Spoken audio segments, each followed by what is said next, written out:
I have a customer coming in from San Jose today. We have this nice 2023 Bronco Sport, but there's a safety recall on it. So I'm driving over to the Ford dealership here, see if they could squeeze me in before the customer shows up.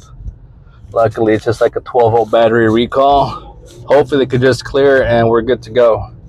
All right, so pulling up to the dealership right here, right now, to enemy territory, baby. All right, they're gonna try and squeeze me in, and hopefully they should be done with this recall thing before my customer gets here from San Jose.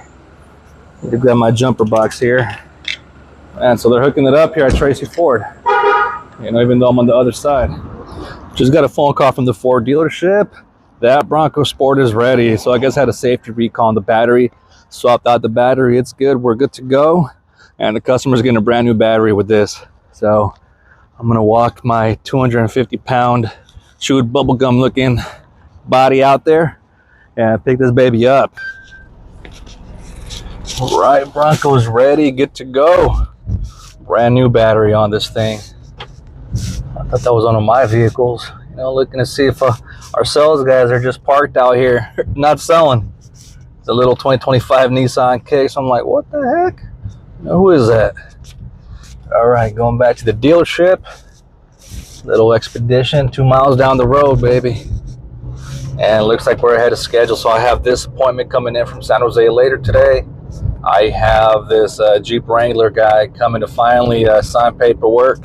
You know, sometimes you're going to get deals that take 2-3 days to close them. People's work schedules are not the best. You know, so just try and work with it, be patient. But at the end of the day, it is a numbers game.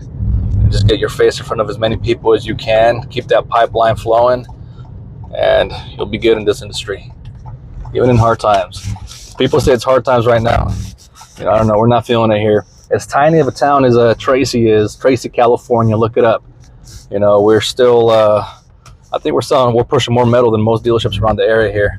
You know, we just have a guy inside our showroom right now. He flew in from Louisiana to purchase a Lucid. I think it's a Touring. And I guess he said that even after paying the California taxes and everything, he said he's still getting about $5,000 cheaper than he's getting it out in Louisiana. You know, so hey, we must be doing something right, or maybe we're just priced too damn low on those Lucids. Who knows? Either way, it's good business, keeps everything flowing, everybody's happy, keeps the momentum going here, and nobody's crapped out at the end of the day. Man, I don't even know why I went the long way with this thing. It's a Bronco Sport, nothing too special about that for me, but for the customer, there's going to be a graduation gift for their daughter, which is, man, for a first car graduation gift, I don't know about you guys, but I'll take any car. I don't care if it's a bucket, which we do sell buckets too, by the way. Talk to me about that before they go to auction. So I just need to go get some information off of this Wrangler that the customer's coming in for. Man, talk about marathon deals. I've had a few of them. Just got to get mileage and the VIN and just get everything ready. You know, I don't like to spend too much time. Well, I don't like to have the customers wait too long. Okay, I enjoy talking to people. You know, I don't know if they enjoy talking to me. You know, but I'm trying to be as proactive as possible. Should I be making calls right now?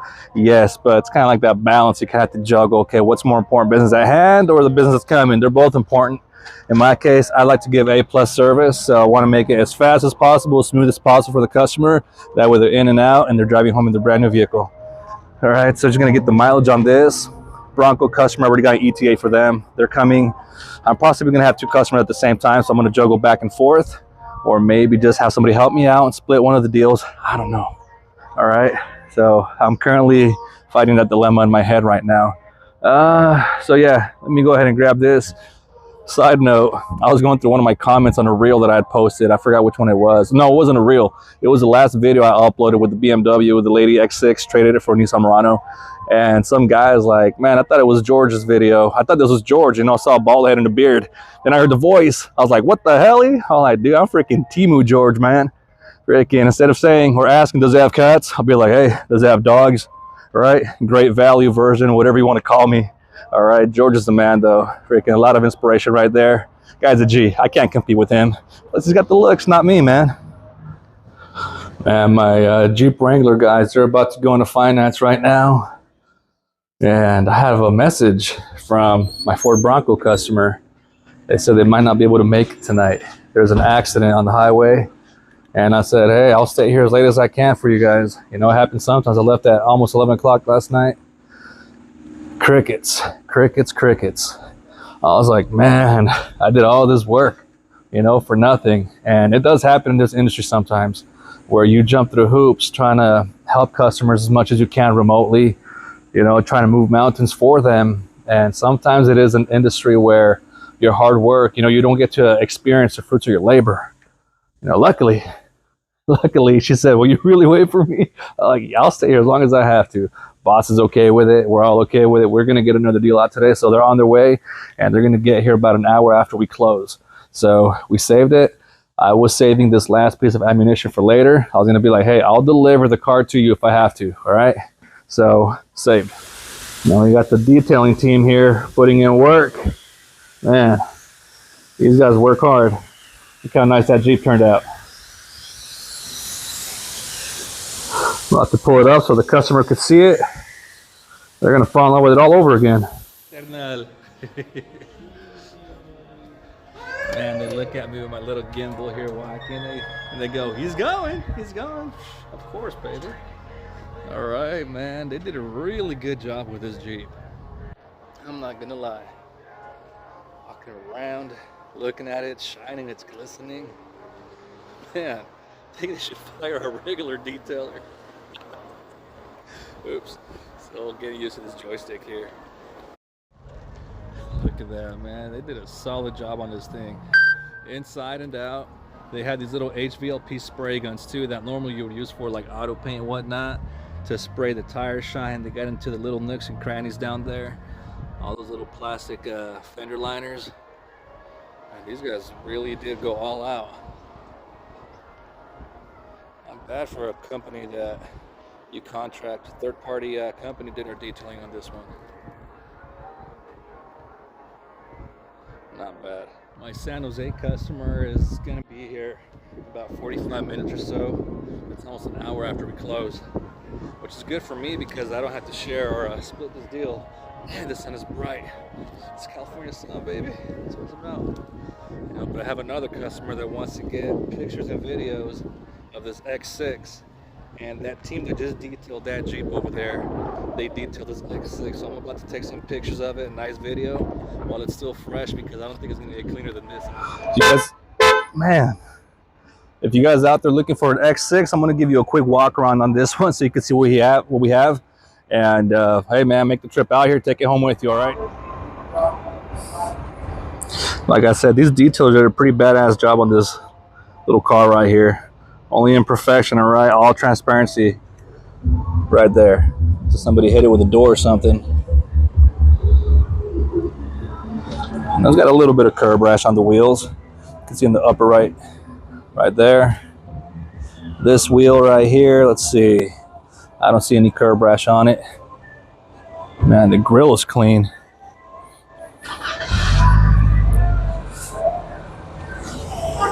No curb rash on that one. No scratches or door dings. A little bit of curb rash right there. All right, for the most part, it's super clean. The interior is nice as well.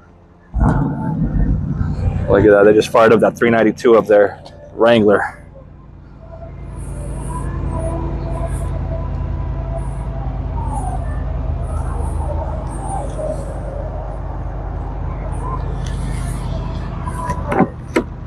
Man. There we go. Open. Get the back seat right here. There you go. So like I said, this car is still kind of brand new. And we are selling it as a pre-owned vehicle. Close this door real quick. And I mean, now that somebody out there called me out and they thought I was George Saliba, you know, I guess I have to ask, does it have cats, right? But I'm the Temu version, so does it have dogs? Does it have dogs? All right, I'm gonna go park this real quick. I don't know if another sales guy wants to take a picture of this. I do have a customer that wants to see these pictures ASAP. So customers get what customers want. Customer first. And I'm kind of getting used to this whole electronic shifter thing. All right, it's got a nice backup camera too, super clear. It does remind me a lot of the Nissan Aria. I know another commenter said that the Aria, not the Aria, I'm sorry, the Murano, which is what this customer traded in for, the Platinum Murano. And there's a lot of similarities. You know, I guess once you reach in the Platinum trim level, whether you go European or not, how the car feels, I mean, to me, it's the same. You know, it's just a matter of how much you want to pay, right? I know BMWs, Mercedes, Audis, and all that stuff, it's a status thing. They're not really known for the reliability. And once they start to break down, they're not the cheapest cars to fix. All right, so the one thing I did want to point out, when I made that video, I don't think how can I say this? Oh, too much glare right there. I don't think I said it the way I wanted to say the key fob on these cars. You know, they are not the same style key fob from, say, BMW a few years ago. You know, these keys right here, there's way too much plastic going on. They don't feel heavy anymore. You know, the metal feel, it's not really there. I think it's just plastic. And it's just, it feels like a, I don't know, like a Kia key. You know, so the quality did go down in that department. The seats, they do compare with the Platinum trim level Murano. And performance-wise, I don't know, I think they kind of perform the same. I want to say because it's an M package and it's a BMW. I don't know if it's just mental that this one accelerates a little bit quicker. You know, it's definitely a lot smoother than the Murano, right? But at the end of the day, I mean, I guess it comes down to preference. You know, so this is relatively new, so it is a good buy. If it had like 40, 50,000 miles, I'd kind of stay away and I'd probably go the Nissan route, you know, for the same type of vehicle. All right, so parking this right now. Customers might be out of finance soon, and I'm gonna go get ready, see if they want to take a picture with this guy. All right, and wait for the next customer. All right, so I'm sending out some emails out, responding to messages. This guy from Kansas, or Junction City, Kansas, wanted pictures of that X6. So we do have a lot of people from across the country looking at our inventory. And man, you get weird people sometimes. Yesterday I had a guy on the phone. He literally tried to pick a fight with me over the phone, asking why we have a BMW at a Nissan dealer. You know, it's like, why am I going to buy from you? You're not a BMW dealer. But the freaking guy inquired about the car on a Nissan website, man. You know, so I'm like, hey, dude, I mean, it was a trade-in. All right, it's got the full factory warranty on it. Like, you want the car or not, you have to kill these people with kindness. You know, sometimes they're going to try and come and attack you, I guess, get mad because you're not the type of dealership for that kind of car, you know, and just move on to the next. It's just the nature of this business. You're going to win some, you're going to lose some, and just keep it moving. Just keep it moving on to the next. You know, it's crazy. Like, who in the right mind would go to a Nissan website, inquire about a vehicle, and then you call them, they're upset you called, but then they ask you all these questions anyways, and then they get mad when you're a Nissan dealer selling a 2025 BMW, man. Freaking people. You know, so looking outside the door, see if my customers are here yet. All right, not yet. But yeah, that is it. You know, that was a nice Beamer, huh? It looks pretty cool. It looks nice. It looks nice. I still wouldn't get one. And another happy customer. So there's one, and I have the Bronco coming in right now. Looks like it's gonna be another late night at Late Night Motors. Or we call it Midnight Motors. Little running joke around here. Probably other dealerships that do this too. But hey, we love what we do. All right, the customers just arrived, and I sent them out on a remote test drive. I'm gonna write them up real quick. Or not write them up, but print out the paperwork because everything's been pre-negotiated over the phone already. It's gonna be a cash deal. Gonna get them in, gonna get them out. This car is for their daughter. She's graduating, going to college out in Monterey. So there's an awesome first car for somebody who's going out to college. All right, so I'm gonna start getting my little fingers dirty here, start getting to work, and that way we get out of here too. It's 10:07 p.m. I pulled another 14-ish hour shift today. You can see back there that Bronco is ready, and you are trespassing on private property. Your actions are being recorded on video. Please leave the site immediately or contact us with your password. All right. The graduate is inside there waiting for parents to come out of finance to sign, and pretty much just got done detailing this yet again because it's after hours, and that's how life is here. All right, I'm not complaining though, I enjoy it. So I'm gonna wrap it up right here for you guys. Sorry, my camera's a little bit shaky. I'm a little bit excited, you know. So not bad for a small dealership. I did 2 cars today, 2 cars yesterday, but one of them was a split deal, so it's 1.5, you know. So just keep it consistent. I don't always sell a car every single day. It gets slow sometimes, you know, but this little middle of nowhere dealership makes it happen, you know. So far this is what, like day 2 or 3 that I'm consistently uploading for you guys what it's like to sell cars out here in Tracy, California. So if you want to live vicariously through me, watch these videos. All right, hit that like button, subscribe guys, and I'll see you guys on the next one. All right. Oh, by the way, I do have 4 days off coming up. I might come in on my days off because of Memorial Day weekend, and shit, there's money to be made. All right, so maybe I'll take 2 days off. I don't know. I might come in. So if I don't upload consistently, is because I have days off. All right. So see you guys next time. Again, like, subscribe, comment. Freaking, let's talk, man.